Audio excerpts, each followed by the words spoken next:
안녕하십니까. 행복한 월요일입니다. 지난밤도 평안하셨는지요?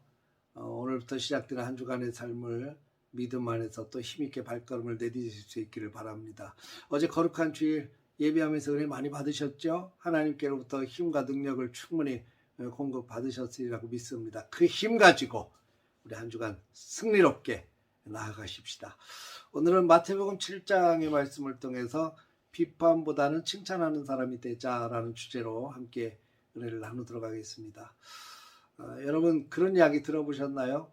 교회 안에서 가장 무서운 사람이 새벽 예배 한 번도 빠지지 않는 사람이랍니다. 11주 열심히 드리는 사람이랍니다. 모든 예배마다 한 번도 빠지지 않는 사람이 제일 무섭답니다. 왜 그런지 아십니까?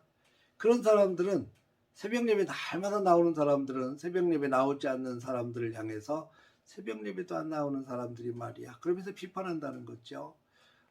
성경 많이 읽은 사람들은 성경에 대해서 잘 모르는 사람들을 향해서 비판한다는 거예요. 참 무서운 얘기죠.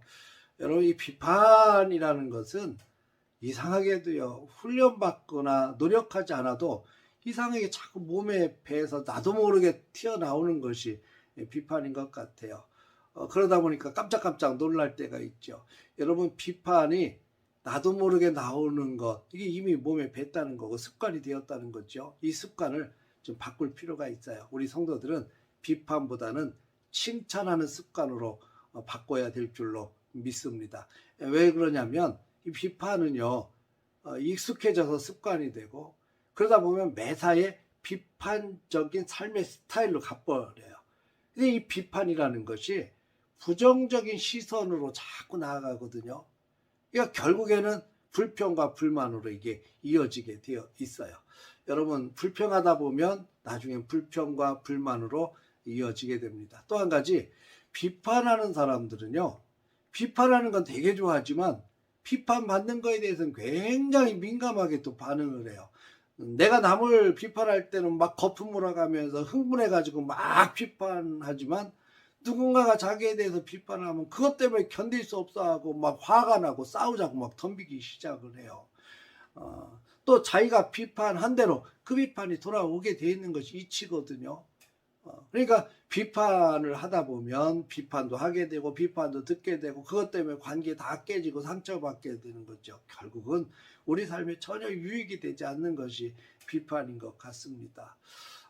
그러니까 우리 예수님께서 너희가 비판을 받지 아니하려거든 남을 비판하지 말라. 너희가 하는 비판대로 그대로 그 비판이 너에게로 돌아오리라 이렇게 얘기합니다. 남의 티는 보면서 자기의 들보를 발견하지 못하는 사람들이라고도 주님 말씀하고 있어요. 그러니까 남을 비판을 하거든 먼저 너의 들보를 빼내어라. 그리고 남의 티를 빼라고 이야기를 합니다. 굉장히 중요한 말씀인 것 같아요. 여러분 비판은요. 남에게 적용해야 될 것이 아니라 자기 자신에게 적용을 해야 됩니다. 여러분 조율이라는 말 들어보셨죠? 조율은요. 악기를 이렇게 음을 맞추고 세팅하는 것을 조율이라 그래요. 근데 우리가 살아가면서 이게 조율을 할 때 꼭 남을 조율을 하려고 그래요. 조율하면서 필요한 것이 비판이거든요. 그러니까 남을 비판하면서 조율을 해서 내가 원하는 대로 세팅을 하려고 하니까 여기에 부작용이 생기는 거예요. 마음대로 조율이 안 되거든요.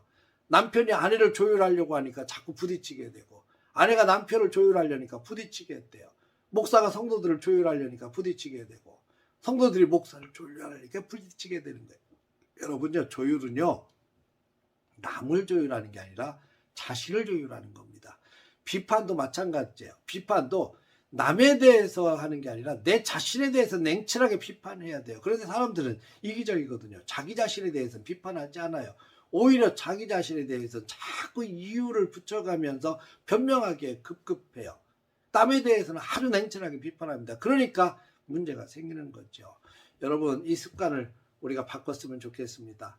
남의 티가 보이면 나에게도 들보는 있다라고 분명히 기억하십시오. 그래서 비판을 하려거든 남을 할 것이 아니라 자기 자신에 대해서 냉철하게 비판하고 그리고 깨닫고 바꿔서 하나님 앞에서 온전한 모습으로 나아갈 수 있는 우리 모두가 되시기를 바랍니다. 그리고 우리가 더 나아가서 우리가 기왕 해야 된다면 사람과의 관계 또 일에 대한 평가를 할 때 있어서 비판보다는 칭찬하는 데 익숙해졌으면 좋겠습니다. 그런데 칭찬은 내가 노력하고 훈련받지 않으면 잘 되지 않는 것이 또 칭찬이에요.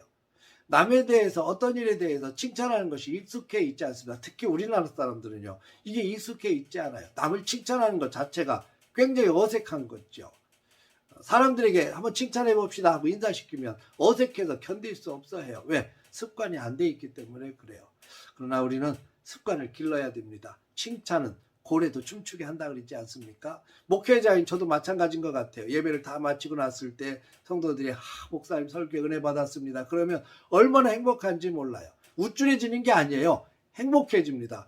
목회자가 칭찬받고 행복해지면 다음에는 더 행복하게 설교를 해요. 근데 비판하잖아요. 목사님 설교를 왜 그런 식으로 하셨어요? 이러면요.